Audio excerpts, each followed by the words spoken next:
football, everything is obvious after it happens. My goal is to make everything obvious before it happens. Emmett Johnson, touchdown.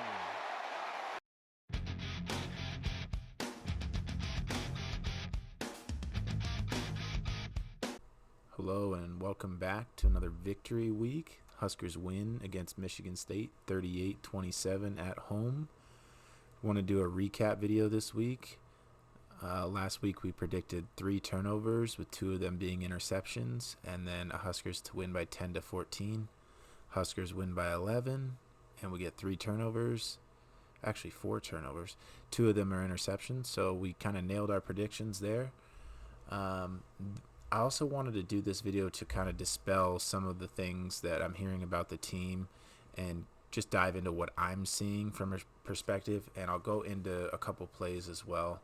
But these will be short videos immediately after the game. I'll rewatch the game immediately and kind of see what's the popular sentiment and try and coach people to what's actually going on and why there's miscommunications on the offensive line or somebody missed an assignment, and what's actually happening and how difficult that is to fix or how easy that is to fix. So the popular one right now is the offensive line is terrible and Dylan's bad and everything's bad about the offense. Last year we averaged 23 points per game. We just scored 38 points. Our special teams look phenomenal. We scored a touchdown off a block kick, so you could say our offense scored 31, and then our special teams scored 7. Could have been 14. And our offense could have scored more points. They had a couple opportunities that we didn't take advantage of, the 2 turnovers in the first half. So I know everyone's tough on Dylan, but you have to understand football is a game that 2 teams are warring against each other, fighting for the upper hand. So a dominant victory doesn't mean you're going to win every single play. You just win more plays than your opponent wins. And there's definitely things that we can work on, but perfection isn't going to look the same as it did in 95. It's going to look a lot different. Even on these Alabama teams that were dominant, it's because they were disciplined and they did the right thing more often than not. Nobody was perfect. They still made mistakes, and we're seeing a couple mistakes. So the biggest misconception about our O-line is that they all suck. 4 out of 5 are doing their job on probably 95% of the plays. The left guard, the center, the right guard, and the right tackle are all doing their job 90% of the time. The left tackle, Elijah Pritchett, played this game, and this is the game where I'm going to evaluate him the most.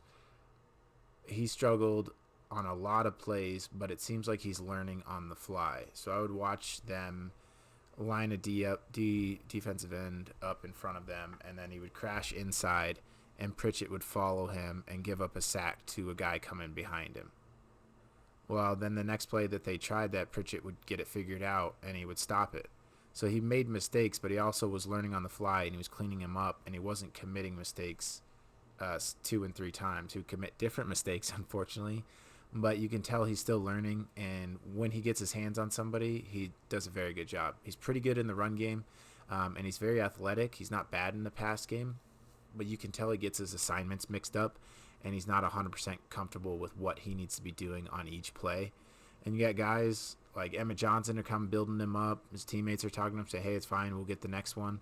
So it's something that'll get figured out and improved throughout the season.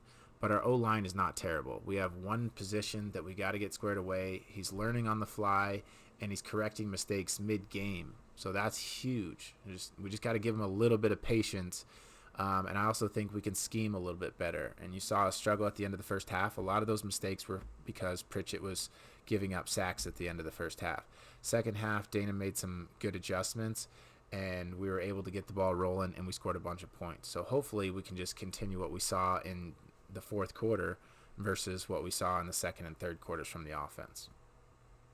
Another thing, I don't hear as many people complaining about the D-line this week, which is phenomenal because our D-line has played really good. And earlier in the year, that was a huge concern. I think we all realize how good Cincinnati is now. And we took the whooping from Michigan, and you can see that our D-line really came out and played well this week and took that challenge to improve. There's a number of plays that I'll show you from Riley Van Poppel, Kate Petruzek, Cam Lenhart. These guys just flying around, making tackles. So the defense played really, really well this game. 21 points seems like a lot to give up, but Matt Rule gave him a short field with the going for it on fourth down, and then Dillon threw a bad interception. And then they had another drive where we had a couple penalties. So 21 points, probably not what we want to give up in a Big Ten game, but we scored 38. 27 points. Sorry. All right, that's it for the post-game breakdown this week. Look out for the Maryland update coming tomorrow or Wednesday.